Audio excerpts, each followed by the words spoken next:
তাদের রেকর্ডিংটা অন করে দিছি। তোমরা জুম চ্যাট বক্সে রেজিস্ট্রেশন নাম্বারটা লিখে দাও। একজন একবার বেশি দিও না।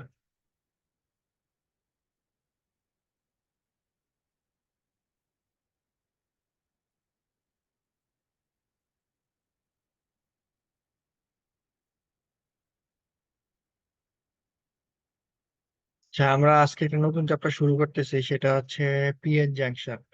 তো তোমাদের এই সেমিকন্ডাক্টর ডিভাইসে পিএন জাংশনের কিছু টপিকস আছে। তো পিএন জাংশনের টপিক বলতে নর্মাল যে পিএন জাংশনের স্ট্রাকচার গুলো তোমরা পড়ে আসছো ওরকমই, কিন্তু তার সাথে আসলে ইলেকট্রিক ফিল্ডের সাথে তার রিলেশন কি, এবং ডোপিং কনসেন্ট্রেশন যদি থাকে তার মধ্যে তাহলে কি ধরনের চেঞ্জ আসে, ওই রেসপেক্টে এই পিএন জাংশন গুলো ডিসকাস করা হবে আর কি, যে এখানে যে আসলে কি ঘটতেছে।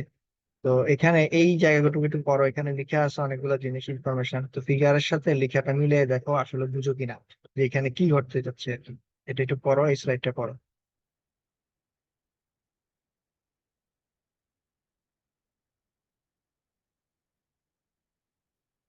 এইখানে দেখো তোমাকে যেটা বলছে যে basic structure of the PN junction, কোন একটা পিএন জাংশনের বেসিক স্ট্রাকচারটা কেমন হয় সেটা দেখানো আছে।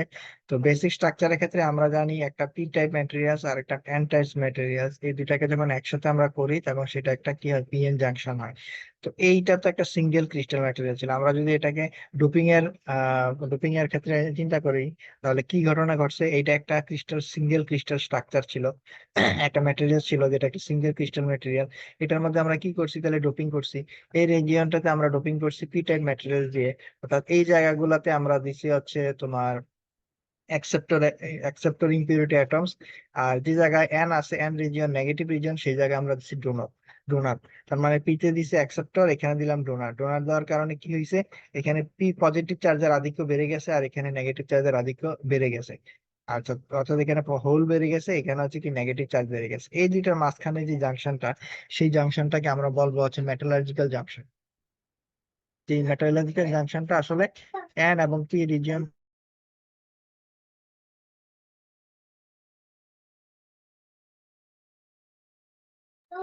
মেটালজিক্যাল জাংশনটা আসলে এন এবং পি রিজিয়নকে সেপারেট করতেছি। তো এখানে একটু দেখো যে আমরা এটা, ধরো এই জায়গাটার মধ্যে নিউট্রালিটি আছে, এই জায়গায় x equal to zero axis ধরলাম, ধরার পরে এদিকে একটু গেলাম ওদিকে একটু গেলাম। এই ক্ষেত্রে এই জাংশন বরাবর ঘটনাটা কি ঘটতেছে আসলে, এই জায়গায় আছে এন এ অ্যাকসেপ্টরের কনসেন্ট্রেশন, তাই না, হোলের কনসেন্ট্রেশন। আর এই জায়গায় আছে কি এন ডি ডোনারের কনসেন্ট্রেশন। আচ্ছা, তা ডোনার এই জায়গায় হোল অনেক বেশি পরিমাণে আছে মেজরিটি ক্যারিয়ার, আর এখানে আছে negative charge electron majority career হিসেবে। তাহলে ডিফিউশন হবে, তাহলে হোল গুলো ডিফিউজ হয়ে এই জাংশনটাকে যে মধ্য দিয়ে এখানে চলে আসার কথা, তার মানে হোলের ডিফিউশন এখান থেকে এখানে হবে, আর ইলেকট্রন ডিফিউশন এখান থেকে এটা এখানে হবে। তো এইটা হচ্ছে যখন আমরা ডোপিং করে একটা সিঙ্গেল ক্রিস্টালকে পিএন জাংশনে ফর্ম করলাম, ফর্ম করার ফলে এই ধরনের ঘটনাগুলো ঘটছে। আচ্ছা, এইবার আসো যে এই দুজনের মাঝখানে যে একটা স্পেস চার্জ রিজিয়ন আছে, পি এবং এন টাইপের মাঝখানে যে রিজিয়নটা দেখতেছো, একটা ছোট্ট একটা ব্যান্ড গ্যাপের মধ্যে একটা রিজিয়ন, যেটাকে মেটালজিক্যাল জাংশন বলতেছি। এই জাংশনটাকে ফোকাস করলে আমরা কি দেখতে পাবো ভিতরে, এই জাংশনটার মধ্যে ঘটনাটা কি আছে, এবং হচ্ছে বাইরে থেকে তুমি যদি ইলেকট্রিক ফিল্ড অ্যাপ্লাই করো তাহলে চার্জ ক্যারিয়ার গুলো টেন্ডেন্সি কোন দিকে যাওয়ার টেন্ডেন্সি পাওয়া যায়, সেই জিনিসগুলো দেখবো আর কি। এখানে দেখো, এটা যদি পি টাইপ ম্যাটেরিয়ালস হয়, এখানে যদি এন টাইপ ম্যাটেরিয়ালস হয়, তাহলে স্বভাবতই কি করবে, পজিটিভ চার্জটা নেগেটিভকে আকর্ষণ করবে না, তার মানে এই পজিটিভ চার্জের আকর্ষণে এই জায়গার মধ্যে একটা নেগেটিভ চার্জ রিজিয়ন ক্রিয়েট হবে। একইভাবে এখানে যদি নেগেটিভ চার্জ রিজিয়ন থাকে, তাহলে এই জায়গার মধ্যে কি হবে, একটা পজিটিভ চার্জের রিজিয়ন ক্রিয়েট হবে, যেহেতু এটা এখন ব্যালেন্স সিচুয়েশন আছে, ডিফিউশন ডিভিশন হচ্ছে না, ব্যালেন্স সিচুয়েশন আছে। মানে এইখানে পজিটিভ চার্জ গুলাকে আকর্ষণ করে রাখতেছে নেগেটিভ চার্জ, একইভাবে নেগেটিভ চার্জের চারপাশে পজিটিভ চার্জ গুলো আছে। এই রিজিয়নটাকে আমরা বলতেছি স্পেস চার্জ রিজিয়ন। তাহলে এটা হচ্ছে এন এ নেগেটিভ চার্জের রিজিয়ন, আর এটা হচ্ছে এন ডি ডোনর অ্যাটমের মধ্যে পজিটিভ চার্জের রিজিয়ন। তো এই জায়গা, এটা হচ্ছে স্পেস চার্জ রিজিয়ন এই জায়গার মধ্যে। আচ্ছা, তারা একটা সাম্যাবস্থায় পৌঁছছে। এখন যদি তুমি ইলেকট্রিক ফিল্ড অ্যাপ্লাই করো তাহলে কি ঘটনা ঘটবে। তো নর্মালি এখানে ডিফিউশন যেটা হওয়ার কথা ছিল, ডিফিউশন গুলা কি করতেছে, ডিফিউশন গুলা কন্টিনিউয়াসলি এদিকে মুভ করার চেষ্টা করতেছে, যেহেতু পজিটিভ চার্জের ডেন্সিটি এখানে বেশি, সে এখানে যাওয়ার চেষ্টা করবে। আর ইলেকট্রিক ফিল্ড যদি তুমি অ্যাপ্লাই করো এই জায়গার মধ্যে, ইলেকট্রিক ফিল্ড অ্যাপ্লাই করলে ধরো এখানে প্লাস চার্জ দিছো, এখানে মাইনাস চার্জ দিছো, প্লাস কি করবে আবার, প্লাস হচ্ছে এইগুলাকে টান দিবে, তাই না। প্লাস হচ্ছে এই যে ওইগুলা তো এখানে যদি তুমি পজিটিভ চার্জ দাও, তাহলে সে কি করবে? পজিটিভ চার্জ হোল গুলাকে তোমার হোল গুলাকে ধরো তুমি এখানে রিপালস করবে। আর তোমার হোল গুলা হচ্ছে এখান থেকে এখানে যাওয়ার চেষ্টা করতেছে। আর তুমি যখন একটা ইলেকট্রিক ফিল্ড অ্যাপ্লাই করলা, তখন ধরো তারা কি উল্টা দিকে মুভ করবে। একইভাবে এই জায়গার মধ্যে যদি তুমি ইলেকট্রিক ফিল্ড অ্যাপ্লাই করো, স্যার স্পেস চার্জ রিজিয়নটা কি স্যার ডিফিউশন হওয়ার পরে তৈরি হয় না স্যার, ডিফিউশনের আগে ডিফিউশন তৈরি হয়? ডিফিউশন হওয়ার পরে, ধরো ডিফিউশন হয়ে গেছে, ডিফিউশন হওয়ার পর ওরা একটা ব্যালেন্স কন্ডিশনে আসছে, তখন এই স্পেস চার্জ রিজিয়ন গুলো ক্রিয়েট হবে এবং সাম্যাবস্থায় থাকবে তাদের মধ্যে। এই জায়গাটার মধ্যে তাহলে স্যার ওই সাম্যাবস্থা যে থাকবে কোনো স্পেস চার্জ রিজিয়নের অ্যাক্রস যে ভোল্টেজ টোটালটা ভেরিয়ার পোটেনশিয়াল। Barrier potential. এই জায়গাটা হচ্ছে বেরিয়ার পটেনশিয়াল। এখানে যেটা তুমি অ্যাপ্লাই করছো, এই জায়গার মধ্যে একটা পটেনশিয়াল ক্রিয়েট হয়েছে। এই পটেনশিয়ালটাকে আমরা বলতেছি বেরিয়ার পটেনশিয়াল। এই বেরিয়ার পটেনশিয়াল কি করতেছে? এদিকে একটা ফোর্স দিচ্ছে আর ও এদিকে ফোর্স দিচ্ছে, দুইটা কি করতেছে? ব্যালেন্স করতেছে না? আবার দেখো এই জায়গার মধ্যে কি করতেছে, ও ডিফিউজ হওয়ার চেষ্টা করতেছে এদিকে, আর সে ইলেকট্রন গুলোকে ফোর্স করতেছে এই জায়গার মধ্যে, বেরিয়ার পটেনশিয়াল। যার ফলে কি হয়, এরা একটা সাম্যাবস্থায় পৌঁছছে, তাই তো? এই জিনিসটা এখানে বলে দেওয়া আছে যে বেরিয়ার পটেনশিয়ালের মধ্যে আমার ইলেকট্রিক ফিল্ডের চেহারা কেমন হয় আর কি। আচ্ছা, তাহলে এটা বুঝতে পারছো। এখন বলো দেখি এটাতে আর কারো কোনো কোশ্চেন আছে বুঝতে? এটা হচ্ছে সাম্যাবস্থায় পৌঁছানোর পরে প্রথম তো ডিফিউশন হবে। এখানে যখন ছিল ডিফিউশন ইলেকট্রন হোল নিউট্রালাইজেশন হবে। হওয়ার পর একটা সাম্যাবস্থায় কন্ডিশন পৌঁছবে। এই সাম্যাবস্থার কন্ডিশন হচ্ছে এটা, এবং সেই জায়গার মধ্যে পটেনশিয়ালটা থাকবে কি, একটা ইলেকট্রিক ফিল্ড ক্রিয়েট হবে। ইলেকট্রিক ফিল্ড তোমার হোলগুলাকে এদিকের দিকে ঠেলবে, আর ডিফিউশন এদিকে দিকে ঠেলবে। দুইটার সমান দুইটার ফোর্স সমান হয়ে যাবে। সমান হয়ে যাওয়ার কারণে আর কেউ মুভমেন্ট করবে না, এই অবস্থা থাকবে। এখন বাইরে থেকে তুমি যদি এক্সটার্নাল কোনো ফোর্স আরেকটা অ্যাপ্লাই করো, তখন তাদের এই জিনিসটা নষ্ট হয়ে যাবে। নষ্ট হয়ে যাওয়ার পরে দেখা যাবে বেরিয়ার পটেনশিয়াল কমবে অথবা বাড়বে। তখন সেই অনুযায়ী আবার এরা মুভমেন্ট করা শুরু করবে। কিন্তু এখন পর্যন্ত যেহেতু বেরিয়ার পটেনশিয়াল ডেভেলপ হয়েছে, ডেভেলপ হওয়ার পর সাম্যাবস্থা থাকবে। তো এটা ছিল বেসিক প্রিন্সিপাল। তাই এখানে বেসিক প্রিন্সিপালটা এক্সপ্লেন করা হয়েছে কিসের প্রেক্ষিতে? যে এখানে চার্জ ক্যারিয়ার, হোল এবং ইলেকট্রন এদেরকে ডোপিং যে করা হয়েছে, ডোপিং কনসেন্ট্রেশনের উপর বেস করে কিন্তু এক্সপ্লেনেশনটা দেওয়া হয়েছে। যেহেতু এখানে তোমাদের এই টপিকসটাতে সবকিছুতে আছে হচ্ছে ডোপিং কনসেন্ট্রেশন, ক্যারিয়ার কনসেন্ট্রেশন, বা ডোপিং করলে কি ধরনের চেঞ্জ আসে, সেই জন্য ওই রেসপেক্টে এই জায়গাগুলোকে এক্সপ্লেন করা হয়েছে এই স্লাইডটা। এখন বলো, এটা বুঝতে কারো কোনো অসুবিধা আছে? আচ্ছা, যদি না থাকে, এখন আমরা যে এই বিল্ট ইন পটেনশিয়াল ব্যারিয়ারটা দেখলাম এখানে, এই জায়গায় যেটা দেখলাম, একটা পটেনশিয়াল ব্যারিয়ার ক্রিয়েট হয়েছে, ইলেকট্রিক ফিল্ড ক্রিয়েট হয়েছে।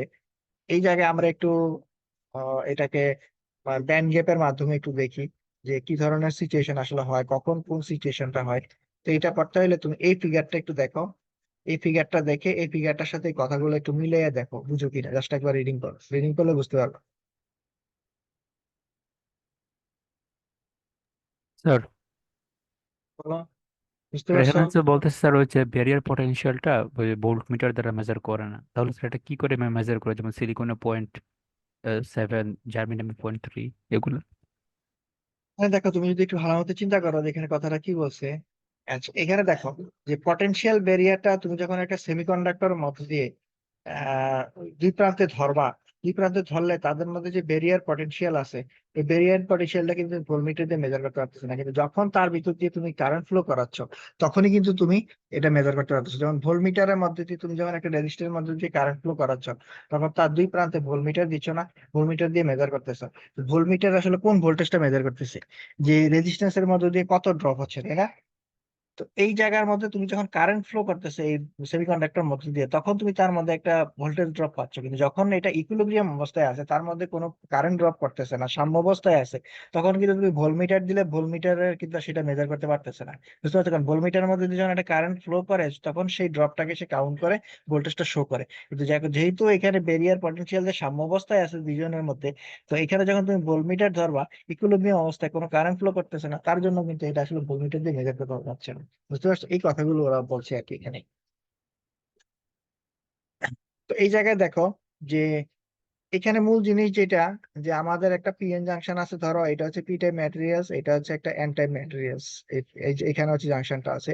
তো পি টাইপ ম্যাটেরিয়ালস এ পজিটিভ চার্জের আধিক্য বেশি। তো পজিটিভ চার্জ মানে হচ্ছে এখানে কন্ডাকশন ব্যান্ড আছে, এই জায়গাটাতে কন্ডাকশন ব্যান্ড। তো আর এই জায়গাটাতে ধরো হচ্ছে তোমার কন্ডাকশন ব্যান্ড, আর এখানে আমরা ধরলাম হচ্ছে ধরো ভ্যালেন্স ব্যান্ড। তো এই জায়গা থেকে যখন তোমার কন্ডাক্ট, তুমি যখন পিএন জাংশনের পি টাইপ ম্যাটেরিয়ালস এর মধ্যে অবস্থান করতেছো, এবং সেই জায়গায় তুমি পজিটিভ চার্জের আধিক্যটা বেশি পাবা। এই যে এখানে কনসেন্ট্রেশনটা বেশি হবে, এই যে দেখো। তারপর আস্তে আস্তে যখন তুমি নেগেটিভের দিকে যাবা, তখন পজিটিভ চার্জের সংখ্যাটা কমে যাবে। তার মানে এখানে ছিল মেজরিটি, এখানে হয়ে গেছে কিন্তু মাইনরিটি। এই যে এই জায়গার মধ্যে তুমি পজিটিভ চার্জটা কম আর এই জায়গার মধ্যে বেশি। তো এখান থেকে তুমি যখন যাওয়া শুরু করবা, যাওয়া শুরু করে এখানে আসবা, তখন সেই কোন পটেনশিয়াল ব্যারিয়ারটাকে তোমার ওভারকাম করতে হবে, সেটা হচ্ছে ইভিবিআই পরিমাণ। এই পরিমাণ পটেনশিয়াল ব্যারিয়ার তোমাকে ক্রস করে এখান থেকে এই জায়গাটার মধ্যে আসতে হবে। এই কথাটা ওখানে বলে দেওয়া আছে। আবার একইভাবে তুমি যখন ভ্যালেন্স ব্যান্ড থেকে যাবা, তখন দেখো এটাও যেহেতু এটা ইকুইলিব্রিয়াম সাম্যাবস্থায় আছে, তাহলে এই দুইটার মাঝখানে ভ্যালেন্স ব্যান্ড এবং কন্ডাকশন ব্যান্ড, এই দুইটার মাঝখানে যে তোমার ফার্মি লেভেলটা হবে। তাহলে ফার্মি লেভেলটা কিভাবে ফ্লো ফ্লো হবে, এটার যে প্যাটার্ন, সেই প্যাটার্ন অনুযায়ী কিন্তু এই ফার্মি লেভেলটা ফ্লো করতেছে এই জায়গায়। তো এই কথাগুলো এখানে বলে দেওয়া আছে যে তোমার পিএন জাংশনের ক্ষেত্রে তুমি যদি পি টাইপ ম্যাটেরিয়ালস এর মধ্যে থাকো, তো ওইখানে পজিটিভ চার্জের আধিক্য বেশি থাকে। তারপরে যখন নেগেটিভ চার্জ দুই দিকে যাবা, আস্তে আস্তে কমবে। এটা যদি তুমি কন্ডাকশন ব্যান্ডের কথা চিন্তা করো, একইভাবে ভ্যালেন্স ব্যান্ডের কথা যদি চিন্তা করো, তাহলে ভ্যালেন্স ব্যান্ডটাও এইভাবে ফ্লো করবে। যেহেতু এটা আমরা পড়ছিলাম না যে ফার্মি লেভেল বরাবর দুইটাকে আসলে সিমেট্রিক, তো সেই হিসাবে এইটাও এরকম ফ্লো করবে। আর সেই জায়গায় হচ্ছে তোমার ইন্ট্রিনসিক ফার্মি লেভেলটা এখন যেহেতু তোমার এই এই অবস্থায় হবে। দেখো এই যে ইন্ট্রিনসিক ফার্মি লেভেলটা এই জায়গা বরাবর এই মাঝখান দিয়ে ফ্লো করবে আর কি। আর নর্মাল ফার্মি লেভেল তো আসলে একটা মাঝখানে থাকবে, যেটা এখানে ছিল, এই যে ফার্মি লেভেল বরাবর এটা এখানে আছে আর কি। আচ্ছা, এই কথাগুলো এখানে বলে দেওয়া আছে। তার মানে বিল্ট ইন পটেনশিয়াল বেরিয়ার, এখানে মূল ফোকাসিংটা হচ্ছে এই বিল্ট ইন বেরিয়ার পটেনশিয়ালটা কোথা থেকে আসতেছে। বিল্ট ইন বেরিয়ার পটেনশিয়ালটা আসতেছে, তুমি ধরো পি টাইপ ম্যাটেরিয়ালস থেকে যখন এন টাইপ ম্যাটেরিয়ালস এর দিকে যাচ্ছ, এবং পি টাইপের পজিটিভের ধরো আধিক্য বেশি, আর যখন তুমি এন এ আসলা, স্যার তখন সেটার মধ্যে কি নেগেটিভের আধিক্য বেশি হবে, পজিটিভটা কমে গেছে। তো এই যে কমে যাওয়া থেকে বাড়ানো, এই জায়গাটুকু যাইতে হলে তোমাকে একটা ব্যারিয়ার ক্রস করে তাকে এনার্জি দিয়ে যাইতে হবে। সেই ব্যারিয়ারটাকে আমরা বলতেছি তোমার বিল্ট ইন ব্যারিয়ার পটেনশিয়াল। এখন বলে আর কারো কোনো প্রবলেম আছে কিনা এটাতে বুঝতে? স্যার ওই যে স্যার ফার্মি লেভেলের স্যার যে রেসপেক্টে দুইটা সিমেট্রিক্যাল, এটা স্যার একটা অংশ স্যার নিচে নেমে গেছে, এটা স্যার উপরে দেখার কথা ছিল না? কোনটা? জি স্যার, 2 নম্বর যে গ্রাফটা। এটা জি স্যার, আমি এটা বলতেছি মানে যে সিমেট্রিক্যাল হয়েছে, তাহলে একটা একটু মানে এটার রেসপেক্টে একটু উপরে একটা নিচে এরকম হবে না? এই যে এখানে হবে, এই যে অর্ধেক আর অর্ধেক, স্যার মানে মানে এইটা এবং আমি এইটা, আমি এই দুইটার মাঝখানে। আমি এটা বুঝতেছি না স্যার, ওই যে একটা অংশ স্যার ওই যে ফার্মি লেভেলের নিচে নেমে গেছে স্যার।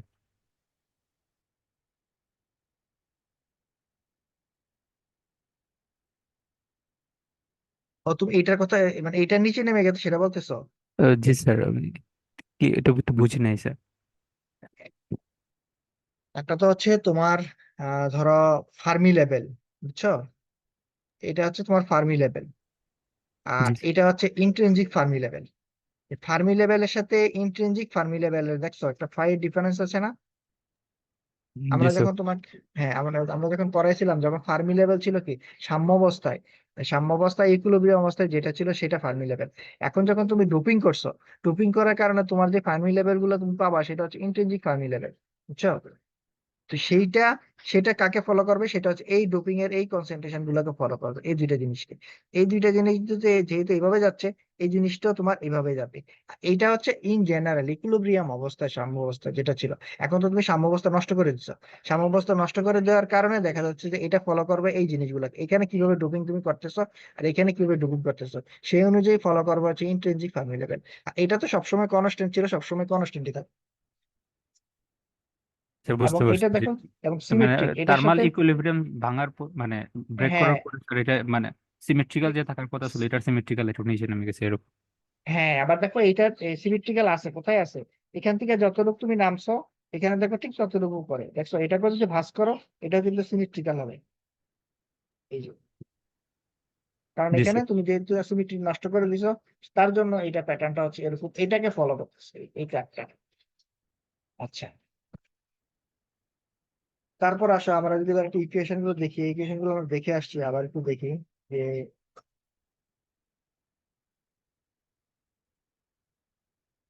এখানে যদি এই কার্ভটাকে আমরা একটু দেখি, যে এই জায়গার মধ্যে আমরা যেটা দেখলাম পি টাইপ এবং এন টাইপ একটা পিএন জাংশন। পিএন জাংশনের ক্ষেত্রে এটা হচ্ছে জাংশন মেটালজিক্যাল জাংশনটা, এখানে পি টাইপ আছে, এখানে এন টাইপ আছে। আচ্ছা, এখানে তাহলে আমরা যদি দেখি যে between the intrinsic Fermi levels in the P and N region we can define the potential phi F and phi F P. আচ্ছা, এটাকে ওরা বলতে যাচ্ছে যে ইকুইলিব্রিয়াম ফার্মি লেভেল থেকে কতটুকু উপরে গেছে বা কতটুকু নিচে নামছে। পজিটিভটা কতটুকু উপরে ছিল, পি ফাইভ পি, আর এখানে ডোপিং করার কারণে ও নেগেটিভ দিয়ে কতটুকু নামছে। আগে থাকার কথা ছিল সাম্য অবস্থায় এতটুকু, এই জায়গার মধ্যে নেগেটিভের ডোপিং করা হয়েছে বেশি, যেহেতু আমি এন রিজিয়নে চলে আসছি। এজন্য আগে এটা তো, এটা ধরো একটা পিটাইপ ম্যাটেরিয়াল, এটা তো পিটাইপ ম্যাটেরিয়াল, প্রথমে পিএন জাংশন, পিএন জাংশন ছিল না, একটা সিঙ্গেল ক্রিস্টাল ছিল, তখন সাম্য অবস্থায় ছিল, দুইজনের অনুপাত সমান ছিল। তারপরে তুমি এই পাশে বললা পি দিলা খুব বেশি, এই পাশে এন দিলা খুব বেশি। এই পাশে যখন পি বেশি দিচ্ছে তখন তার ফার্মি লেভেলটা, ইন্টেন্সিভ ফার্মি লেভেলটা এখান থেকে এখানে উঠে গেছে না, একটু উপরের দিকে জাম্প করছে। আবার এটাকে অ্যারো অ্যারো চিহ্ন দিয়ে বোঝাচ্ছে কেন, এখান থেকে সে ব্যালেন্স সিচুয়েশন হচ্ছে, থার্ম অবস্থা হচ্ছে এইটা, তার মানে এখান থেকে এখানে আসলে যে সাম্য অবস্থায় পড়বে। একইভাবে এই এই জায়গার মধ্যে কি ছিল, নেগেটিভ বেশি দিয়ে দিচ্ছে, তাহলে নিচের দিকে বেশি চলে গেছে, কিন্তু আলটিমেট টেন্ডেন্সি কি ইকুইলিব্রিয়াম অবস্থায় এই জায়গায় এসে রিচ করা, ডিফিউশন হইতে হইতে একসময় তার টার্গেট এখানে রিচ করা। এই জন্য এখান থেকে এখানে দেখা যাচ্ছে এটা হচ্ছে ই ফাইভ পি, এটা হচ্ছে ই ফাইভ আর। এই দুজনের মধ্যে যে ব্যারিয়ার পটেনশিয়াল পি এবং এন রিজিয়নের মধ্যে তোমার ডোপিং করার কারণে ইকুইলিব্রিয়াম ফার্মি লেভেলটা যেই ভেরিয়ার পটেনশিয়াল বরাবর সরে গেছে সেটা আসলে কত, টোটালটা হচ্ছে এইটা প্লাস এইটা, এই পরিমাণ পিক টু পিক ডেভিয়েশন হয়েছে। এই ফার্মি লেভেলটা থেকে এই পরিমাণ পিক টু পিক ডেভিয়েশন হয়েছে, এই যে এটাই বোঝাচ্ছে যে এই ভেরিয়ার পটেনশিয়ালটা এই পরিমাণ আসছে। আচ্ছা, তো এবার যদি আসে এই বাকিটা তোমরা পারো, যে এন রিজিয়নে ইলেকট্রনের কনসেন্ট্রেশন কত, N naught N C to the power minus C minus B by K T. আবার এটাকে আমি লিখতে পারি, ধরো এই এমসি কে আমরা যদি এটাকে ইসি ইএফ হয়, বুঝছো। এখন এটাকে আমরা এনসিটাকে আমরা এন দ্বারা রিপ্রেজেন্ট করতে পারি, আর ইসি মাইনাস ইএফ। ধরো এটা হচ্ছে আমরা কন্ডাকশন ব্যান্ডটাকে যদি আমরা ফার্মি লেভেলের সাথে তুলনা করি, তাহলে ইএফ মাইনাস ইএফআই, ইসি একই জিনিস, এই সেটাকে আমরা লিখতে পারি এভাবে। আর এই ইএফআই টা হচ্ছে ইন্ট্রিনসিক ক্যারিয়ার কনসেন্ট্রেশন, যে ইন্ট্রিনসিক অবস্থায় ক্যারিয়ার কনসেন্ট্রেশন এবং ইন্ট্রিনসিক ফার্মি এনার্জি বলে। এখন যদি আমরা এটাকে রিপ্রেজেন্ট করি E of phi F N, এই এটার ক্ষেত্রে যদি আমরা রিপ্রেজেন্ট করি ফাই এফ এন, তাহলে E to the power phi F N সমান কত আসলে, এই ইএফআই থেকে মাইনাস ইএফ, এটা থেকে এটা বাদ দিলে যা থাকবে এই ডিস্টেন্সটা হচ্ছে এটা। তাহলে ইএফআই তো আমরা পাই ইএফআই মাইনাস ইএফ। এবার দেখো এই ইএফআই মাইনাস ইএফ, এইটার ভ্যালু এখানে বসায় দিই, এটার ভ্যালু যদি এখানে বসায় দেয় তাহলে ইকুয়েশনটা কি হয়, N naught equal to N I exponential minus E F N by কে।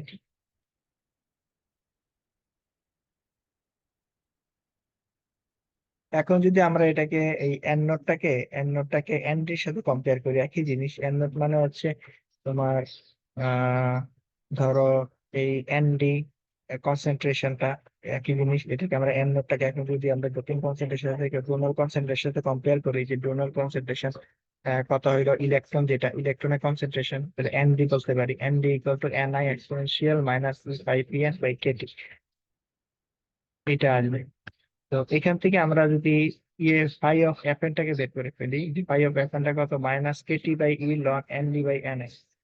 এইটা হচ্ছে কার জন্য, ইলেকট্রনের জন্য। একইভাবে আমরা বের করতে পারবো এটা হোলের জন্য। হোলের জন্য হলে কি হবে, ওই আগের সূত্র, পি নট ইকুয়াল টু তোমার অ্যাকসেপ্টরের concentration equal to N A, আমার সময় ইন্ট্রিনজিক অবস্থায় যা ছিল সেটা exponential E F I minus E F, E F I minus E F divide by K T. এরপরে আমরা এটা মানে কত আসলে, এটা মানে হচ্ছে ইএফআই মাইনাস ইএফ, সেখান থেকে এটা বাদ দিলে যা থাকবে সেটা ইএফপি। তাহলে সেটা করলাম, এই ভ্যালুটা এখানে বসাই দিলাম, বসাই দিলে কি আসবে, K T by E ln N A by N A. তার মানে এটা হচ্ছে phi of F N equal to minus K T ছিল, যেহেতু এখানে হচ্ছে ইলেকট্রনের এই জন্য মাইনাস, আর এখানে যেহেতু হোলের এটা plus, K T by E ln আগেরটাই থাকবে, এন ডি এর জায়গায় এন এ আসবে, আর হচ্ছে এন এ। এখান থেকে দেখো যে finally the built in potential barrier for the state junction is found by, আচ্ছা এখান থেকে এখানে সবকিছু করলাম। এবার আমার টার্গেট কি, আলটিমেট টার্গেট হচ্ছে ভিবিআই বের করা। তো ভিবিআই টা কত হবে এখানে দেখো, ইকুয়েশন 7.6, 7.9 আর হচ্ছে 7.1, এই দুইটাকে ফাই অফ এফ এন আর ফাই অফ পি, এটাকে বসাইছি আমরা কোন ইকুয়েশনে দেখো 7.1। এই যে আমার আসল ইকুয়েশন ছিল কত, ফাই অফ এফ এন আর ফাই অফ এফ পি। এইটার ভ্যালু এটার ভ্যালু আমরা জানি, কারণ এই জায়গার পটেনশিয়াল আর এই জায়গার পটেনশিয়াল, এই দুইটা যোগ করলে আমি পাচ্ছি কি, এই বেরিয়ার পটেনশিয়াল, তাই না? কারণ দেখো, এ এ যেভাবে নামতেছে এই জিনিসটাও তো সেভাবে নামতেছে, তাই না? সুতরাং আলটিমেটলি এই পজিশন থেকে এই পজিশন আসতে যতটুকু ডেভিয়েশন হয়েছে, এইটারও তো এই পজিশন থেকে এই পজিশনে ঠিক ততটুকু ডেভিয়েশন হবে। তো ডেভিয়েশনটা কিভাবে হয়েছে, এতটুক প্লাস এতটুক, এই দুইটা যোগ করলে এটা সমান হবে। তাহলে আমরা তো এটা এবং এটা দুইটা পাই গেছি, তাহলে এটা যোগ করলে কি হবে, ভিভিআই।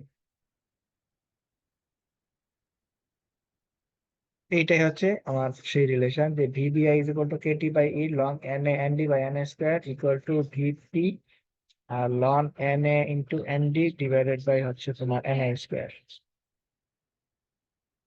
এইটা আমরা কি পাইলাম, এটা হচ্ছে কোন একটা ডোপিং কনসেন্ট্রেশনের পরে তাদের মধ্যে যে built in barrier potential create হয়েছে, এই বিল্ট ইন বেরিয়ার পটেনশিয়ালের ইকুয়েশনটা বের করছে। এই বিল্ট ইন বেরিয়ার পটেনশিয়ালের ইকুয়েশন বের করার জন্য আমাকে কি করতে হবে, আমাকে যেটা করতে হবে, বিল্ট ইন বেরিয়ার পটেনশিয়ালটা কেন আসছে একটা পিএন জাংশনের মধ্যে, অবশ্যই সেটাকে ডোপিং করার কারণে, কারণ ডোপিং করে কি করছি, ডোপিং করে অ্যান করছি। তাহলে সেক্ষেত্রে ডোপিং এর কাপটা আমাকে আঁকতে হবে, এই যে এটা। এবং সেক্ষেত্রে যেহেতু ডোপিং করা হয়েছে, এটা ইনট্রিনসিক ম্যাটেরিয়ালের কি অবস্থা ছিল সেটা আমাকে দেখাইতে হবে কার্ভটা। তো ইকুইলিব্রিয়াম ফার্মি লেভেল ছিল এখানে, আর এখন যেহেতু ডোপিং করা হয়েছে তাহলে ইনট্রিনসিক এর কনসেপ্টটা চলে আসবে। ইনট্রিনসিক ফার্মি লেভেলের ইকুয়েশনটা কিভাবে বিল্ড আপ হচ্ছে এখানে। তারপরে আমরা দেখবো যে এখান থেকে এখানে বেরিয়ার পটেনশিয়ালটা আসলে কার সমানুপাতিক, যেহেতু এটা সবচেয়ে সিমেট্রিক, এটা আর এটা সমানুপাতিক। এইটার ভ্যালু বের করবো, এইটার ভ্যালু বের করবো, এই দুইটার ভ্যালু বের করলে আমরা পেয়ে যাবো এটার ভ্যালু মানে কত, এটা মাইনাস এইটা, এটা মাইনাস এইটা, আবার এটার ভ্যালু কত, এটা মাইনাস এইটা। আর আমরা হচ্ছে বাকি ইকুয়েশনে এই ভ্যালুটা ভ্যালু ইকুয়েশনে বসাই দিব, বসাই দিয়ে আমরা এটা দেখতে নেবো। তারপরে এটা পেয়ে গেলে দুটো যোগ করলে আমি পেয়ে যাবো। এইভাবে আসলে বেরিয়ার পটেনশিয়াল বের করছো। তাহলে তোমাদেরকে যদি বলা হয় যে কোনো একটা সেমি কন্ডাক্টরের ক্ষেত্রে,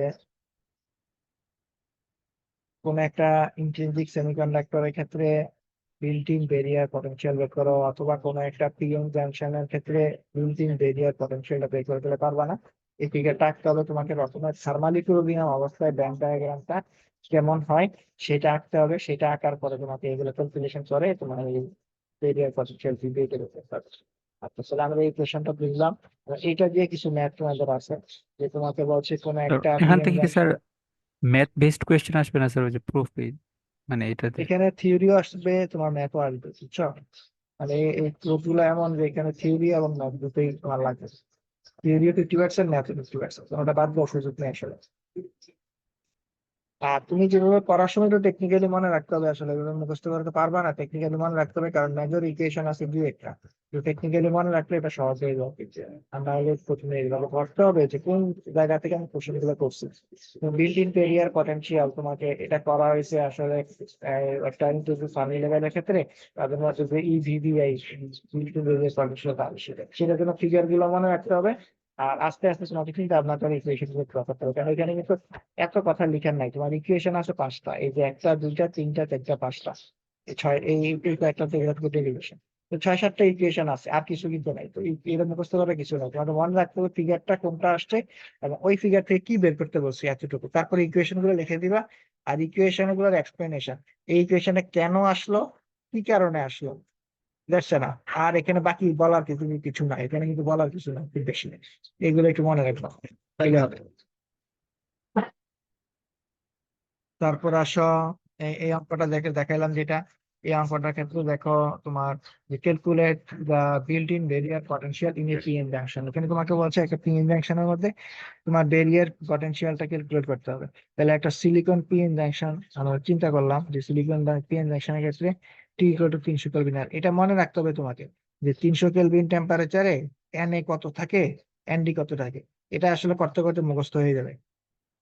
তারপরে এই ইন্ট্রিনসিকটা দেয়া আছে এত, তাহলে বেরিয়ার পটেনশিয়ালের সূত্র জানো, আর এটার ভ্যালু তো বারবার মুখস্থ হয়ে গেছে বাদে 0.0259, আর এটা দিয়ে গুণ করলে এটা পেয়ে যাবো।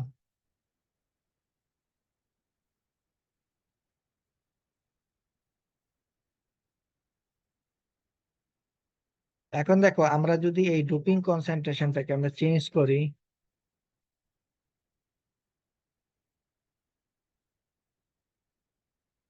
এবং এই অ্যাকসেপ্টরের ডোপিংটাকে আমরা Na = 10⁸ থেকে আমরা যদি ডোপিংটা বাড়ায় দিই 10⁻16 সেন্টিমিটার, তার মানে আমরা নাম্বার অফ তোমার ডোপিং কনসেন্ট্রেশন অথবা অ্যাকসেপ্টরের কনসেন্ট্রেশন বা পজিটিভ চার্জের কনসেন্ট্রেশনটা বাড়ায় দিছি বা কমায় দিছি। তো এরকম বাড়ায় দেই বা যদি আমরা কমায় দেই, ধরো এখানে কমায় দিলাম, এখানে ছিল বেশি 18, এখানে কমায় দিলাম, আর অন্যান্য প্যারামিটার গুলো কনস্ট্যান্ট রাখলাম, তাহলে দেখো তো VBI 0.635 এটা কমে গেছে। তার মানে দুইটার মধ্যে একটা কনসেন্ট্রেশন তুমি যদি কমায় দাও তাহলে সেটা আলটিমেটলি কমবে। তো এখানে বলার উদ্দেশ্যটা কি, দেখো the built in barrier potential changes only slightly as the doping concentration changes by orders of magnitude because of the logarithm dependence। এখানে দেখো 16 18 দুই বাড়ছে তাই না, প্রায় 100 টাইমস বাড়ছে, দুই বাড়ছে। দুই বাড়ার কারণে কমছে কত, অনেক কম কমছে, 0.754 আর 0.635, মানে অনেক কম কমছে, 0.1 প্রায় কম ধরা যায় আর কি, ওয়ানের মতো। তার মানে এখানে তুমি যদি হায়ার অর্ডারের ম্যাগনিটিউডে এটা কমানো শুরু করো, বাট বেরিয়ার পটেনশিয়ালটা খুবই সামান্য কম। এটাই কারণ কি লগারিদম দিয়ে ডিপেন্ড করতেছে, এটা লগারিদম দিয়ে ডিপেন্ড দিতে করতেছে, সুতরাং এটা খুব বেশি কম বাড়াও, এটা আস্তে কমে। আচ্ছা, তারপর আসো আমরা একটু পিএন জাংশনের ক্ষেত্রে দেখবো যে এখানে পিএন জাংশনটা কি, পিএন জাংশনের ক্ষেত্রে আমরা কারেন্টটা কিভাবে ফ্লো করে সেই জিনিসটা একটু দেখবো। তো এখানে দেখো qualitative description of charge flow in a PN junction, P N জাংশনের ক্ষেত্রে চার্জ ফ্লোটা কিভাবে করে সেটা আমরা একটু দেখি। এইটা ফিগারটার সাথে লেখাগুলো একটু মিলিয়ে পড়ো, মিলিয়ে পড়লে একটু বুঝতে পারবে। আচ্ছা, এখানে দেখো একদম নর্মাল কথাবার্তা বলছো ওরা, এটা খুব বেশি না ইয়ে করলেও চলবে। যে তোমাদের পিএন জাংশনের ক্ষেত্রে কারেন্টটা কিভাবে ফ্লো করে, আমরা এখানে প্রথমে এটা একটা ক্রিস্টাল স্ট্রাকচার ছিল, তারপরে পি টাইপ ডুপিং করলাম, এন টাইপ ডুপিং করলাম, পিএন জাংশন হইলো। জাংশন হওয়ার কারণে বেরিয়ার পটেনশিয়াল হইলো, বেরিয়ার পটেনশিয়াল হওয়ার পরে কি করবে, এই হোল গুলা ইলেকট্রন গুলাকে ব্যালেন্স করবে, ও ডিফিউশন করতেছে এদিকে আর বেরিয়ার পটেনশিয়াল দিচ্ছে এদিকে প্রেসার, আর ও টানতেছে এদিকে, ও দিচ্ছে এদিকে, তারপর একটা সাম্যাবস্থায় পৌঁছবে, বসার পর একটা ইকুইলিব্রিয়াম সাম্যাবস্থায় আসবে এবং পটেনশিয়াল ভেরিয়া ডেভেলপ করবে, এই জিনিসগুলো আমরা দেখছিলাম। আচ্ছা, তো এই জন্য দেখো এই যে কনসেন্ট্রেশনটা ইসি, এখানে ছিল ফার্মি লেভেল, এই কনসেন্ট্রেশন গুলো আস্তে আস্তে কি হচ্ছে, পি থেকে এন এর দিকে যতই যাচ্ছে দেখো আস্তে আস্তে এটা কমতেছে, কনসেন্ট্রেশন কমতেছে, কমে কি হবে একটা সময় পরে এসে ব্যালেন্স হবে, এটাকে বলতেছে ইভিবিআই, তোমার ব্যারিয়ার পটেনশিয়াল। এই ব্যারিয়ার পটেনশিয়ালটা যে পরিমাণ আছে সেই পরিমাণ অবস্থায় আসার পরে ওরা সবকিছু স্টেবল হয়ে যাবে সব জিনিসগুলো।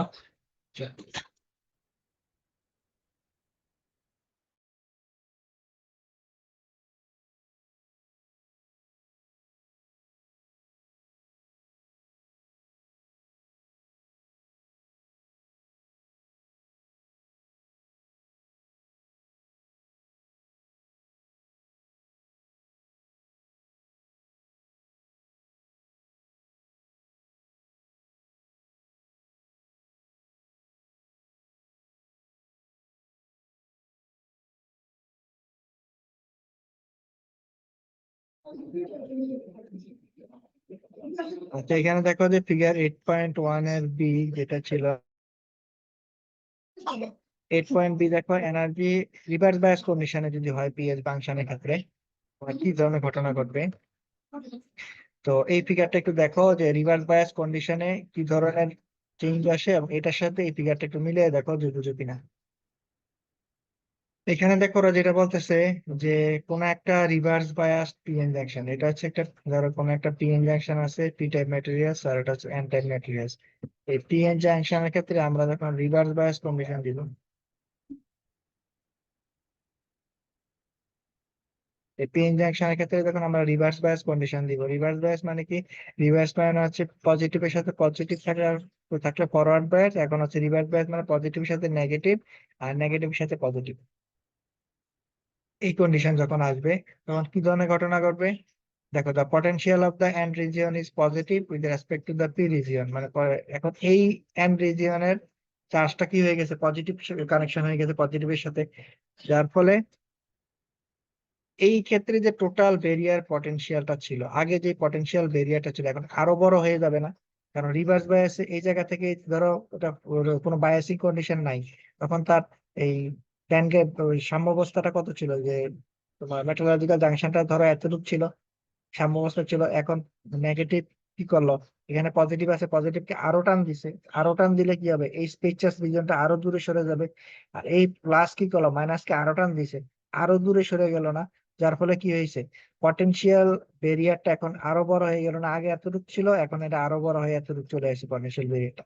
কি পরিমাণ হয়েছে, ভিআর পরিমাণ হয়েছে।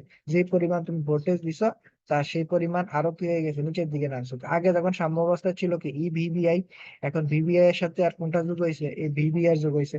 আর ভিভিআর পরিমাণ টান দিছে দুই পাশ দিয়ে।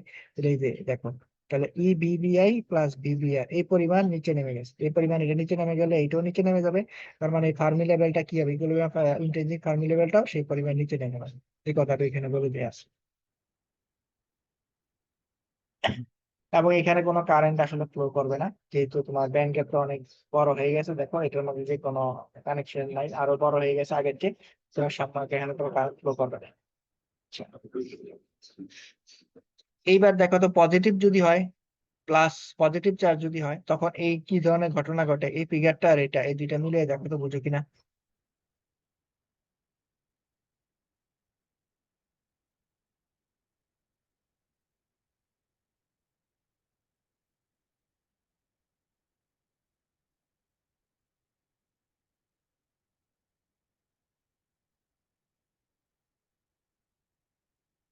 আর এটা তো এরকম আছে হচ্ছে ফরওয়ার্ড বাইসিং এর ফলে ডিপ্লেশন উইথ কমে গেছে, এন হচ্ছে হ্যাঁ কারেন্ট। হ্যাঁ, মানে জিনিসটা হচ্ছে ওইটাই, কিন্তু আমাকে এখানে এক্সপ্লেন করতে হবে তোমার কেরিয়ার কনসেন্ট্রেশনের মাধ্যমে, যেহেতু তুমি এখানে ডোপিং করতেছো, বুঝছো?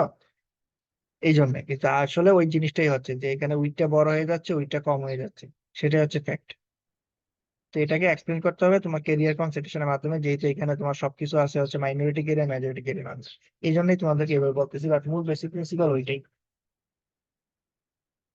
এখানেও দেখো, আমরা যদি পজিটিভ ভোল্টেজ একটা অ্যাপ্লাই করি, প্লাস আর মাইনাস, তাহলে প্লাসের সাথে প্লাস, মাইনাসের সাথে মাইনাস, ফরওয়ার্ড বায়াস দিলাম। ফরওয়ার্ড বায়াস দিলে কি হবে, এই জাংশনটা আরো ছোট হয়ে যাবে না? কারণ প্লাস এখন প্লাসকে আরো ঠেলা দিবে, তাহলে এ এদিকে আরো চলে আসলো, ও আর চেপে গেল। তাহলে এই যে জাংশনটা, বেরিয়ে জাংশনটা আরো ছোট হয়ে গেল। তাহলে টোটাল যদি এই জিনিসটা ছোট হয়ে যায়, বেরিয়ার পটেনশিয়ালটা কি হয়ে গেছে, আরো কমে গেছে। কি পরিমাণ কমবে, আগে যদি ভিভিআই থাকে, এখন কমবে কি পরিমাণ, মাইনাস ভি এ পরিমাণ। এখানে দেখো, এই যে ইভিবিআই মাইনাস ভি এ পরিমাণ আরো কমে গেছে। তো এটা যদি কমে যায়, তাহলে সেটাও কমে যাবে।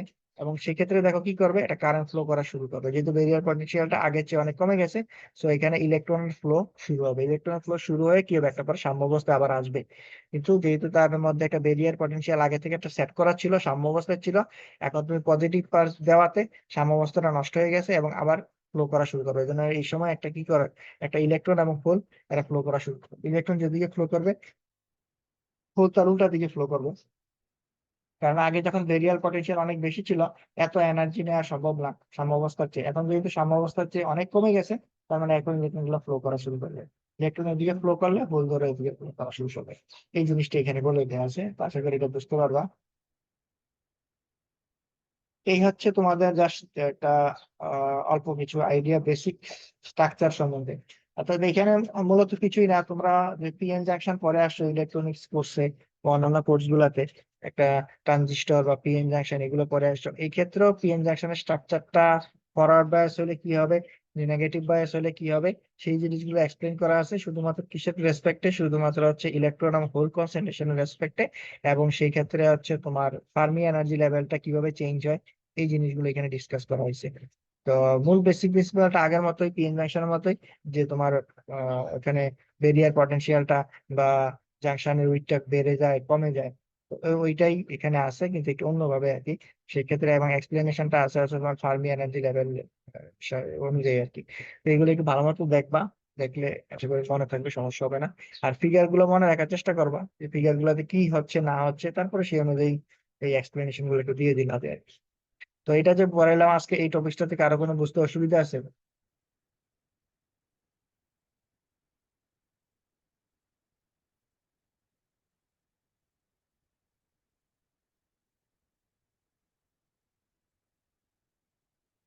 বুঝতে পারছি sir.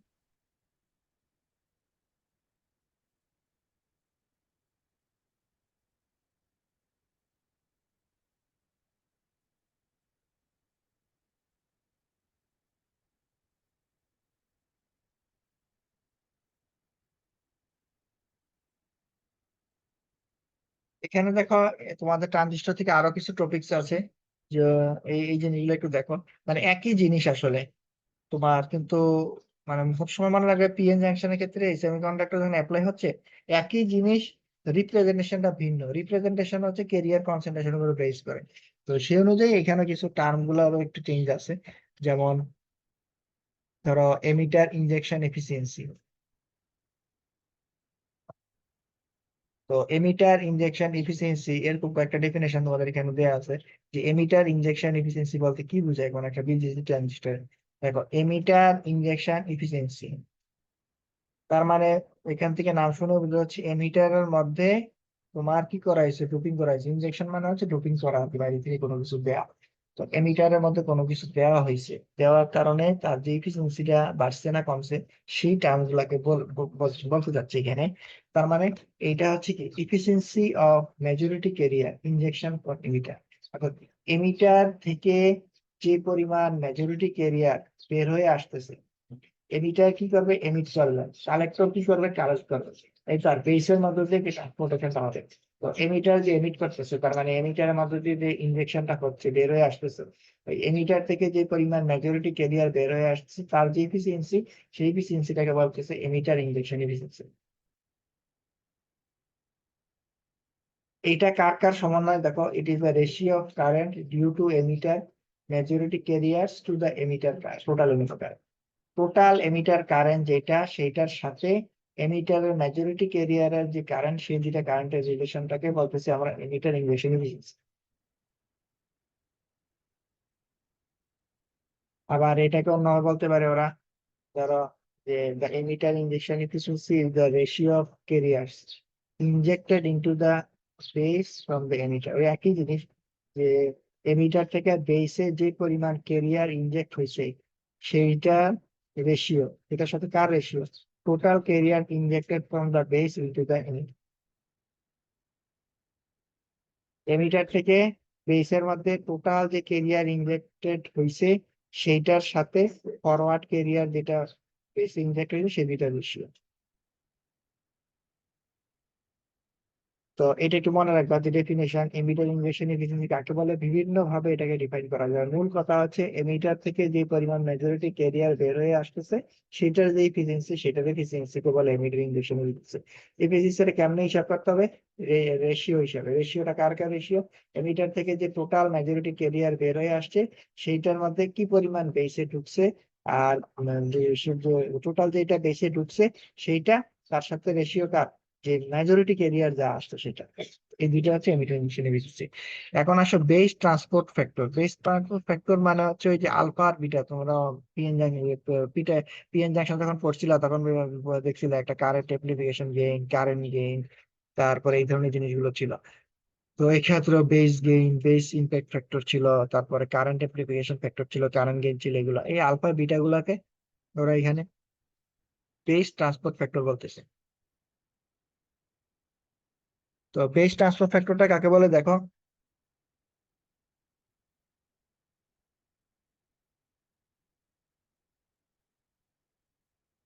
it is defined as the factor of base current required to transfer emitter current to collector of the BJT transistor। অর্থাৎ বেস ট্রান্সপোর্ট ফ্যাক্টর মানে হচ্ছে বেস কারেন্টের একটা ফ্যাক্টর, যেই ফ্যাক্টরটা আসলে তোমার এমিটার কারেন্টটাকে ট্রান্সফার করে কোথায়, কালেক্টরের দিকে। এটাই হচ্ছে বেস ট্রান্সপোর্ট ফ্যাক্টর। তো এটাকে আমরা কিভাবে রেশিও করতে পারি, যে base transfer factor is a ratio of collector current to base current in BJTs transistor. তার মানে beta is equal to IC by IB. এটা আমরা সবাই জানি যে collector current divided by base current, এই দুইটা রেশিওটাই হচ্ছে কি বেস ট্রান্সফার ফ্যাক্টর বিটা। অথবা এটাকে তুমি আউটপুট কারেন্ট এবং ইনপুট কারেন্টের সাথে কম্পেয়ার করতে পারো। তারপর আসো current amplification factor. Current amplification factor আমরা জানি alpha is equal to IC by I. এটাকে আমরা বলতে পারি আউটপুট কারেন্টের সাথে ইনপুট কারেন্টের একটা রিলেশন। এখন দেখো ইভার্সমোল ইকুয়েশন নামে, ইভার্সমোল মডেল নামে একটা মডেল আছে। এই মডেলটা আমরা একটু দেখি।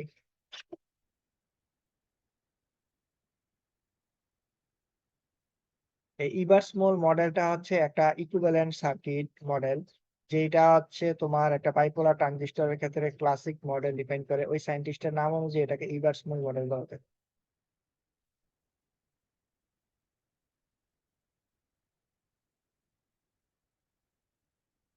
আমরা যদি ফিগারটার দিকে একটু তাকাই, এই যে একটা এই ট্রানজিস্টরের ক্ষেত্রে এনপিএন ট্রানজিস্টর, তাহলে এনপিএন ট্রানজিস্টর, এটাকে এন টাইপ ডোপিং করা হয়েছে, পি টাইপ ডোপিং, এটা এন টাইপ।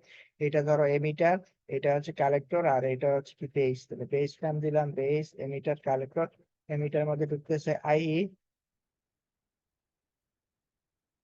কালেক্টরের মধ্যে দিয়ে কাজ কারেন্ট যাচ্ছে আইসি, আর বেসে ঢুকতেছে আইবি। তাহলে আইবি, আইই, আইসি, তিনটা হয়ে গেল। আর এই জায়গার পটেনশিয়াল ডিফারেন্স হচ্ছে ভি অফ বিই, এটা যেহেতু পজিটিভ আর এটা নেগেটিভ, প্লাস মাইনাস ভিবিই, আর এটা প্লাস, এটা হচ্ছে কি মাইনাস। তাহলে ভি অফ বিসি বেস এবং কালেক্টর, আর এটা হচ্ছে বিবিই মানে হচ্ছে বেস আর এমিটার। এটা হচ্ছে আমার ফিগারটা, ফিগারটা।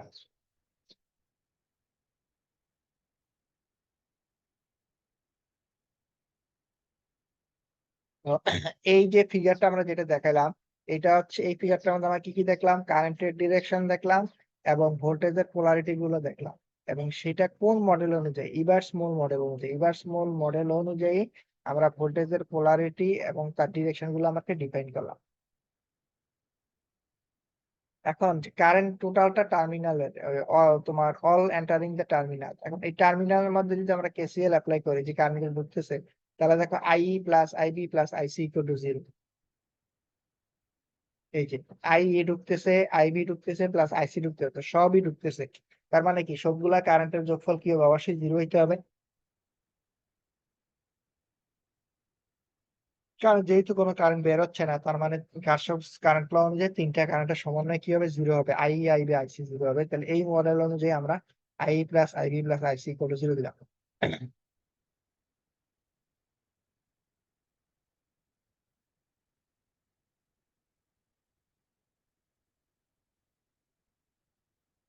এখানে দেখো একটা জিনিস বলে দিচ্ছে, the direction of the emitter current is opposed to what we have considered। অর্থাৎ এমিটারের মধ্যে আসলে কারেন্ট ঢুকতেছে না, এমিটারের মধ্যে দিয়ে কারেন্টটা বের হচ্ছে। তো কিন্তু আমরা এখানে এই মূল মডেলে সবগুলা কারেন্টের ডিরেকশন একই ধরছি, তার মানে আমার এমিটারের কারেন্টটা আসলে আমি যেটা বিবেচনা করছি সেটা হচ্ছে আসলে যা হওয়ার কথা ছিল তার উল্টাটা আমি ধরছি।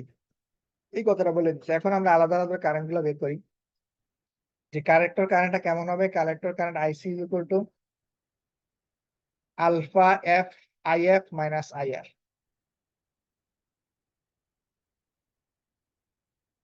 আলফা এফটা কি আসলে, আলফা একটা হচ্ছে common base current gain in the forward active model. ধরো আইএফ টা হচ্ছে ফরওয়ার্ড কন্ডিশন, ফরওয়ার্ড কন্ডিশনে কারেন্টের মধ্যে যে কারেন্ট যাচ্ছে সেটা আইএফ, কিন্তু ওই কারেন্ট এমপ্লিফিকেশন গেইন কতটুকু, কালেক্টরের মধ্যে দিয়ে আমি যে ফরওয়ার্ড কারেন্টটা ফ্লো করতেছি সেটা কতটুকু এমপ্লিফাই হবে বেসে যাওয়ার সময়, সেই এমপ্লিফিকেশন ফ্যাক্টরটা হচ্ছে আলফা এফ। তার মানে আলফা এফ ইন্টু আইএফ, এটা গুণ দিলে আমি টোটাল আইসিটা পাবো। বাদ দিতে হবে কি আই আর, এই যে প্রত্যেকটা তোমার রিভার্স মাইনরিটি ক্যারিয়ারের কারণে যে রিভার্স কারেন্ট গুলো ফ্লো করে সেটা এটা থেকে বাদ যাবে। মাইনাস আই আর বাদ দিলাম, বাদ দিলে আমি টোটাল পাইছি আইসি ইজ ইকুয়াল টু কত, alpha F I F minus I R, এটা পাইলাম। এটাকে যদি আরেকটু সিম্পলিফাই করি তাহলে আমরা কি পাই, IC is equal to alpha F I F, I R এর পরিবর্তে আমি লিখব আইসিএস। তো এই কারেন্টটা কি, আইসিএস টা হচ্ছে reverse bias base collector junction current. কারণ রিভার্স বায়াস অবস্থায়ও তার মধ্যে দিয়ে যে কারেন্টটা যাবে সেটা হচ্ছে ধরো আইসিএস, আর ফরওয়ার্ড বায়াস হচ্ছে কত আইএফ, এই দুইটার সমন্বয়। আর ফরওয়ার্ড বায়াস কন্ডিশনে তোমার ইমপ্লিফিকেশন ফ্যাক্টর হবে আলফা এফ ইন্টু আইএফ। আর রিভার্স বায়াস খুবই সামান্য পরিমাণ কারেন্ট যাবে মাইনরিটি ক্যারিয়ারের কারণে আছে রিভার্স বায়াস অবস্থায়। তো সেই কারেন্টটা হচ্ছে আমরা আইআর না বলে এখন আমরা বলতে পারি সেটাকে আইসিএস। আচ্ছা, তারপরে আমরা আরেকটু সিম্পলিফাই করি এটাকে, তাহলে কি লেখা যায়, যে IF is equal to IES.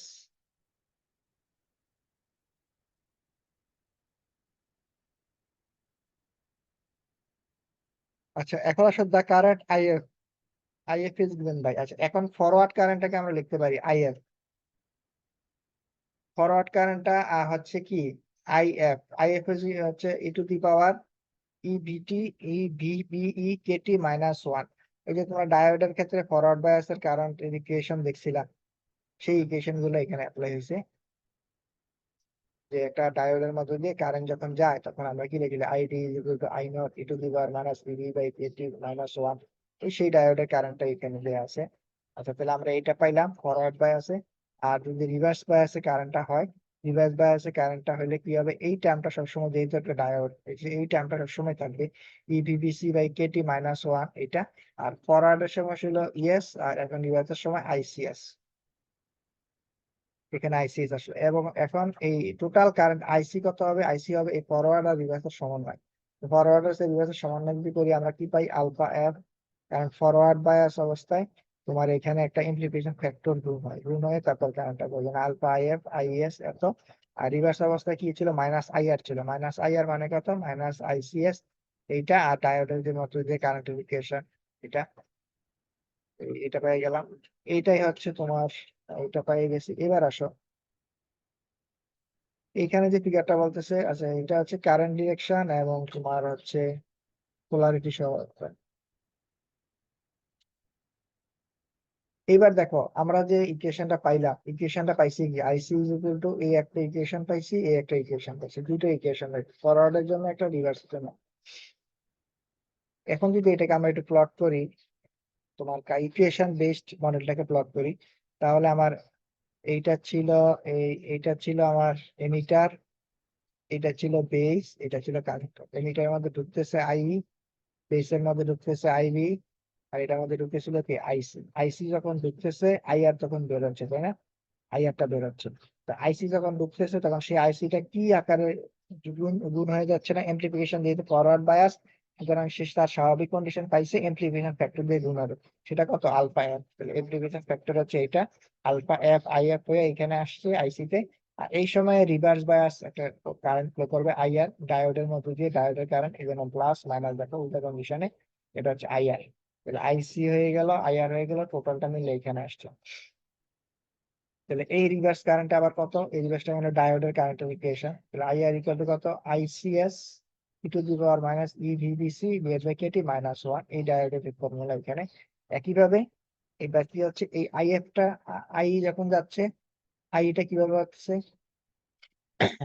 I এর ক্ষেত্রে দেখো আলফা আর আইআর, কারো একটা কারেন্ট অ্যাপ্লিকেশন গেইন এবং আইআর। আর তারপরে আসো এখান দিয়ে কোনটা যাচ্ছে, এখান দিয়ে যাচ্ছে রিভার্স কন্ডিশনে যে ভিবি, ফরওয়ার্ড বায়াস কারেন্টটা, এই যে আই এফ। তাহলে I F equal to I S exponential এত মাইনাস হচ্ছে এই জিনিসটা, এখান দিয়ে যখন ডায়োডের দিক দিয়ে যাচ্ছে এই কন্ডিশন, আর হচ্ছে এই কন্ডিশন। তো আমরা শুধুমাত্র বের করছি কোনটা, আমরা শুধুমাত্র বের করছি দেখো কালেক্টর কারেন্ট, এমিটার কারেন্ট যদি আমরা বের করি না, আমরা বের করছি শুধুমাত্র আইসি। আইসি যা হচ্ছে এমিটার তার উল্টা হবে, সেই অনুযায়ী এমিটারের হচ্ছে এই জিনিসটা, এই যে এমিটারের কারেন্টটা পান কি হবে, এইটা চলে যাবে এদিকে, এটা এই আলফা এফ আই এফ রিভার্সের ক্ষেত্রে গেছে, আর এইটা হচ্ছে এই জায়গার মধ্যে উল্টাটা। তো এইটাই হচ্ছে আমার বেসিক মডেল, বেসিক রিভার্স মোল ইকুইভ্যালেন্ট সার্কিট। সেখান থেকে আমরা কি লিখতে পারি, আই সমান সমান লিখতে পারি যে alpha R I R minus I F, এই জিনিসটা। ক্যালকুলেশনের সময় কি স্যার এখানে বেসটাকে পজিটিভ ধরা হয়েছে? হ্যাঁ, বেস থেকে পজিটিভ দাঁড়াইছে, পজিটিভের সাপেক্ষে ওই জিনিসগুলো আমরা হিসাব করছি। এই যে পজিটিভ করছে, এটা পজিটিভ আর এটা হচ্ছে পজিটিভ, বেসটাকে পজিটিভ করছে আমরা। আচ্ছা, তারপরে তাহলে টোটাল কারেন্টিফিকেশন কি হবে, টোটাল কারেন্টিফিকেশনটা এমিটারের ক্ষেত্রে এইটা আর এটা তো আমরা দেখছি একবার, তাহলে স্যার এটা ওইটা হচ্ছে দেখছি। বেসিক, মানে এবার মোড হচ্ছে এনপিএন এর জাংশনের জন্য হ্যাঁ, বিজেটি। হ্যাঁ, তার মানে বেসিক রিভার্স স্মল ইকুইভ্যালেন্ট সার্কিটটা হচ্ছে একটা বেসিক এনপিএন ট্রানজিস্টরের ক্ষেত্রে কারেন্টটা কিভাবে ফ্লো করে, সেই কারেন্টের ইকুয়েশনের উপর বেস করে ইকুইভ্যালেন্ট যে সার্কিট, সেই সার্কিটটাই হচ্ছে রিভার্স মোড ইকুইভ্যালেন্ট সার্কিট। এবং এই যে ইকুয়েশন গুলো বের করছো সেগুলোকে বলে রিভার্স মোড ইকুয়েশন, এবং যে মডেলটা যা করেছো সেটাকে বলে রিভার্স মোড মডেল। তাহলে এখন বুঝতে পারলাম যে রিভার্স মোড মডেলটা আসলে কি, কোন একটা এনপিএন ট্রানজিস্টরের ক্ষেত্রে কারেন্টটা কিভাবে ফ্লো করে, সেই ইকুয়েশন এবং কারেন্টের উপর বেস করে আমরা যে ইকুইভ্যালেন্ট সার্কিট আঁকছি এগুলো সবকিছু রিভার্স মোড মডেল অনুযায়ী। তাহলে এটা বুঝতে পারলাম।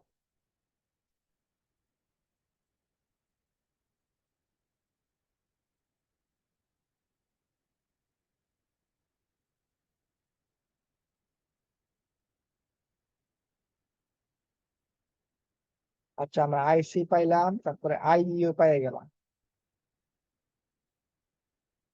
এবার এই লেখাগুলো একটু পড়ো, পরে দেখো ওরা একটু লেখাগুলো কি বলতে চাচ্ছে আসলে। এখানে আইএস টা হচ্ছে, এটা আমরা দেখছি যে reverse bias base emitter junction current, alpha আইআরটা হচ্ছে common base current gate, inverse active হবে যে আর এগুলো অ্যাপ্লিকেশন বলছে।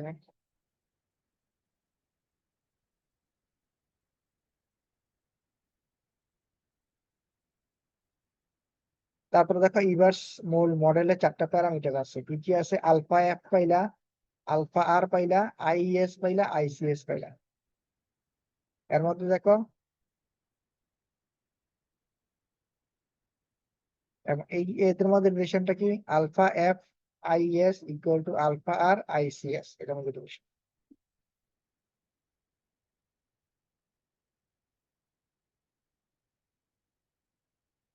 এখন দেখো এই রিভার্স মোড মডেলটা যেহেতু একটা ট্রানজিস্টরের বেসিক মডেল, সুতরাং তাকে আমরা ফরওয়ার্ড বায়াস, রিভার্স বায়াস যে কোনো কন্ডিশনে আমরা এটাকে অ্যাপ্লাই করতে পারবো। তো আমরা একটা কন্ডিশন যদি দেখি, যে ফরওয়ার্ড বায়াস স্যাচুরেশন মোডে আমরা জানি বেস এমিটার এবং বেস কালেক্টর জাংশন সবাই কিসে থাকে? ফরওয়ার্ড বায়াসড অবস্থায় থাকে। আচ্ছা, তাহলে VB is greater than zero, VBC is greater than zero.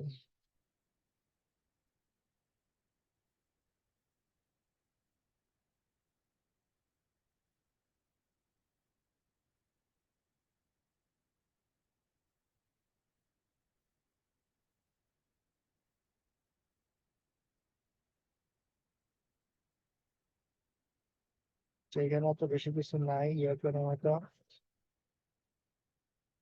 আচ্ছা, আমরা এই ডেরিভেশন গুলো একটু দেখে দিই। ইকুয়েশন 10.64 এবং 10.70 এই জন্য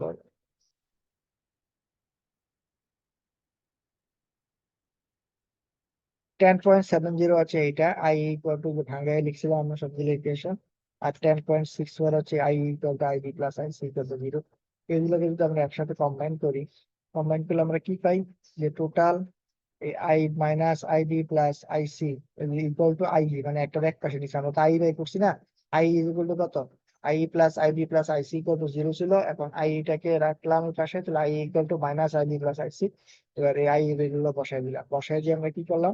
আইবি আর আইসি গুলাকে এখানে নিয়ে আসলাম, নিয়ে এসে এই ভিবিটাকে বের করে ফেললাম। ভিবিটাকে যদি বের করি, তাহলে এইভাবে লন এর মাধ্যমে চলে আসবে, লন টন হয়ে এখানে আসলো। যেহেতু এক্সপোনেনশিয়ালটাকে উঠিয়ে দিছি আবার, দিয়ে বিডিই সমান সমান এটা পাইছি। স্যার এখানে তো স্যার এফ কি স্যার ওইটা যে এক্সপোনেনশিয়াল উপরে যেটা ভিইবি বাই কেটি, কোনটা কোনটা? F E x P F যেটা লেখা। হ্যাঁ হ্যাঁ, এক্সপোনেনশিয়াল, ওই যে এক্সপোনেনশিয়াল ফাংশনটা আর কি, বুঝছো? যে ফাংশনটা ছিল, ওই ফাংশনটাই বোঝাচ্ছে এক্সপোনেনশিয়াল। বিবি যেখানে যেটা ছিল না, এই জিনিসটাই এখানে আছে আর কি, এটা ফাংশন দিয়ে আর কিছু লিখে নাই আর কি, অথবা লিখছিল কোনো কারণে এটা উঠে নাই আর কি। এইটাই যেরকম হওয়ার কথা ছিল, ওই ওই ভ্যালুটা এখানে আছে। যেটা পার্ট ছিল না, যে আমরা দেখছিলাম যে এই যে দেখো, এইটা একটা ছিল ভিবিসি আর ভিবি ছিল, এটার অ্যাপ দিয়ে দিছে ফাংশন। আর এটাকে ভুলে তোমার যেটা ছিল সেটা রাখছে আর কি, একই কথা। তারপর এটা সিম্পলিফাই করলো, করে এই অবস্থায় আনলো। আনার পরে দেখো, এটা যদি পাইয়া যাও, ভিটিটা হচ্ছে তোমার ওই যে ইকুইলিব্রিয়াম থার্মাল ভোল্টেজ আর কি। একইভাবে ভিবিই পেয়ে গেছে, ভিবিসি পেয়ে গেছে, ভিবিসি এর ক্ষেত্রে দেখো একই জিনিস পাইছে। এবং ভিসিই ভিবিই পাইছে, ভিবিসি পাইছে। ভিসিই স্যাচুরেশন কত? ভি স্যাচুরেশন মানে হচ্ছে ভিবিই মাইনাস ভিসিবি ইকুয়েশন, এটা বাদ দিছে, বাদ দিয়ে এগুলো করছে। তারপরে দেখো ভিসি স্যাচুরেশনের জন্য এই যে তোমার আইসিই, the ratio of ICS to IS can be written in terms of alpha f alpha r। তারপর ওই যে আইসিএস আইএস, এটা রেশিও তোমার আলফা এফ আলফা আর কিছু দিয়ে এটাকে সিম্পলিফাই করছে, এই যে আইএস আইসি করে এরকম বের করছে। তো এই হচ্ছে তোমার ইভার্সমল ইকুয়েশনের মডেল অনুযায়ী সবগুলো প্যারামিটার দেখতে হবে। তার মানে আমরা একটা এনপিএন ট্রানজিস্টরের ক্ষেত্রে আমরা ওই যে ভিবিই, ভিবিসিই, তারপর হচ্ছে VBE, IC, IB, I equal to zero, এই যে বেসিক ইকুয়েশন গুলো ছিল, সেই ইকুয়েশন গুলো আমরা দেখছিলাম। এখন এগুলাকে আমরা ইভার্সমল মডেল ধরে নিছি, এটা কল্পনা করে নিছি ইভার্সমল মডেলটা কেমন হয়। ওই ইভার্সমল মডেল কল্পনা করে আমরা সবগুলা প্যারামিটার বের করছি সেই অনুযায়ী। তো এতটুকু পর্যন্ত হচ্ছে ইভারমোড মডেলের এক্সপ্লেনেশন। অর্থাৎ আইসি বের করলাম, আইবি বের করলাম, আই বের করলাম, তারপরে সেগুলা ইকুয়েশনে বসালাম, বসানোর পরে ভিবিই, ভিবিসি, বিসিই আর বিসি সবগুলা বের করলাম। তো বলো দেখি বুঝতে কোনো অসুবিধা আছে কিনা। এগুলা কিন্তু বাসায় প্র্যাকটিস না করলে একটা মনে থাকবে না, বুঝছো, যে কোনটার পর কোনটা আসছে। অন্য বুঝতে পারলে কিছু না, শুধু ইকুয়েশন প্র্যাকটিস করতে হবে। তো বলো দেখি এটা বুঝতে কারো কোনো অসুবিধা আছে? আর এখানে টেকনিক্যালি একটু মনে রাখবা, যেমন ভিবি কেমন আসছে, কোন জায়গাটাতে চেঞ্জ, তাহলে বিসি কোন জায়গাটাতে চেঞ্জ আসবে, এতটুকু মনে রাখলে কিন্তু তুমি ইজিলি ইকুয়েশন লিখতে পারছো। এখানে দেখো এমিটার ছিল বিই, তাই না? বিই বেস এমিটার, তাই তো?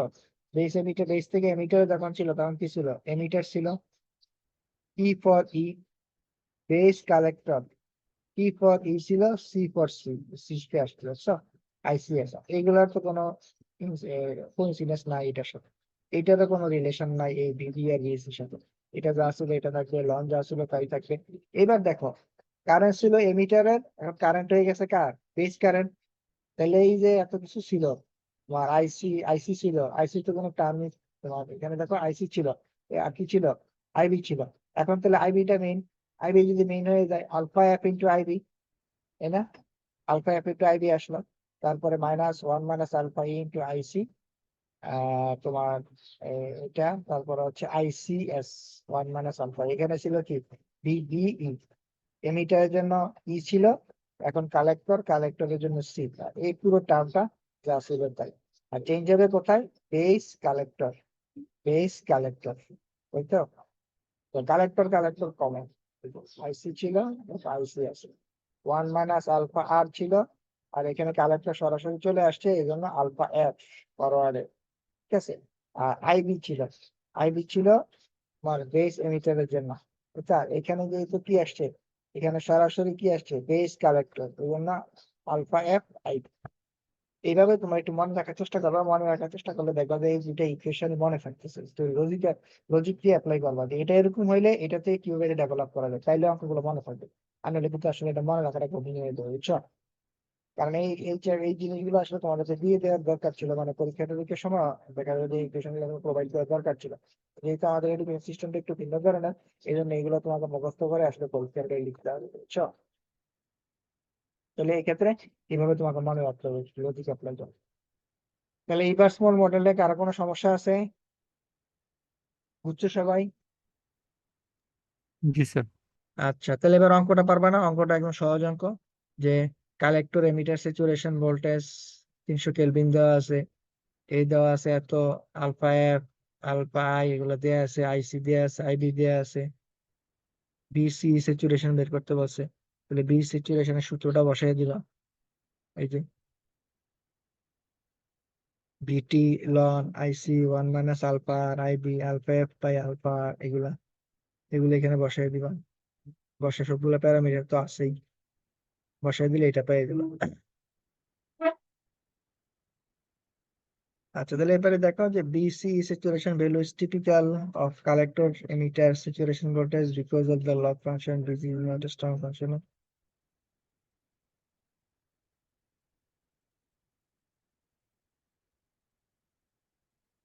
এখানে যেটা বলতে চাচ্ছে যে এই ভিসিটা স্যাচুরেশনের ভ্যালুটা আসলে কালেক্টর এমিটার স্যাচুরেশন ভোল্টেজ যেটা, সেটার উপরে তার রিলেশন, সেটার সাথে রিলেটেড। কারণ এই লগ ফাংশনের কারণে এইটা আইসি এবং আইবি এর উপরে খুব বেশি স্ট্রং ফাংশন হচ্ছে না, যারা খুব ভালো এদের খুব বেশি তুমি যেরকম আসতেছে না আর কি। এই টাইপের কথাগুলো বলে দেওয়া আছে। এই অঙ্কটা একটু পাশে দেখবা। এটা হচ্ছে তা আজকে এতটুকু থাকুক, এই জিনিসগুলো একটু দেখে রাখবা, তাইলে হবে আর কি। আর দুইটা ক্লাস টেস্টের ডেট আমাকে নেক্সট ক্লাসে জানাই দিও, বুঝছো? জি স্যার। তাইলে কালকে ক্লাস করতে পারবা? জি স্যার, করা করা যাবে স্যার। তাহলে আমাদের ঠিক আছে। হচ্ছে আমরা হচ্ছে বৃহস্পতিবার পর্যন্ত স্যার এই ক্লাস করি আচ্ছা, স্যার। তো আমাদের ঠিক ক্লাস আছে, চলবে আর বৃহস্পতিবার। কি বৃহস্পতিবার হ্যাঁ, পর্যন্ত। আচ্ছা তাহলে বৃহস্পতি পর্যন্ত করো, তারপর তোমরা মুভ করবা, তখন অফ থাকবে আর কি। তো জি স্যার। কালকে তোমাদের 11টায় করতে পারবে না 12টায়? স্যার আগামীকাল 11টায় স্যার আমাদের অন্য একটা ক্লাস আছে স্যার, 12টায় তাহলে হলে। 12টায় এই টাইমে নিবো আর কি। আর এগুলো পরে রাখো, কোনো সমস্যা থাকলে আমাকে জানাও। ক্লাস জি স্যার। 12টায় ক্লাস নিবো, আচ্ছা, ওকে। আসসালামু আলাইকুম।